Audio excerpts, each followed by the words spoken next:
detection was very important for my breast cancer journey because actually a year ago today, I was diagnosed with breast cancer.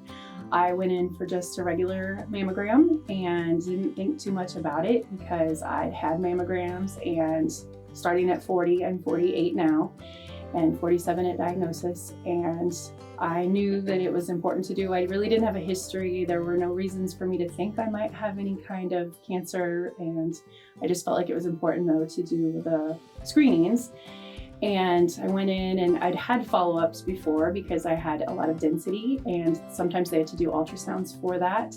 So I'd been in before and didn't think too much of it then when they asked me to come back for an ultrasound, that they thought they saw a little something.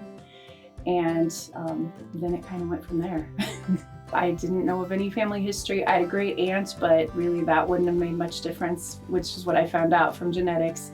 I had a grandmother with lymphoma, but not breast cancer. So, and a grandmother with a different kind of cancer, colon cancer. So I guess I knew that screenings were really important. It's just something that I felt like I should continue to do. As far as the getting your first mammogram, I think it's really important to know you shouldn't guess what it'll feel like or what it will be like, because I think a lot of people assume they'll know, and it's really a simple process and hadn't bothered me at all the whole time I had done it on a yearly basis. But probably one of my favorite things on the journey for me is I have a good friend who had some history of cancer in her family, and she's always been afraid of having any kind of a mammogram.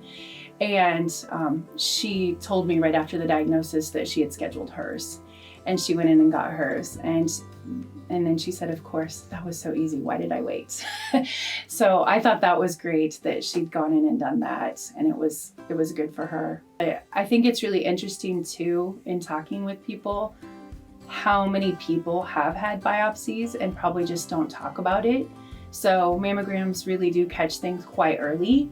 And there's a lot of times, you probably know a lot of people in your life that have actually gone through a second mammogram or an ultrasound or a biopsy that it was benign, or they didn't find anything, but at least they have the peace of mind and they went early to catch that. So I think that's also really important on early detection.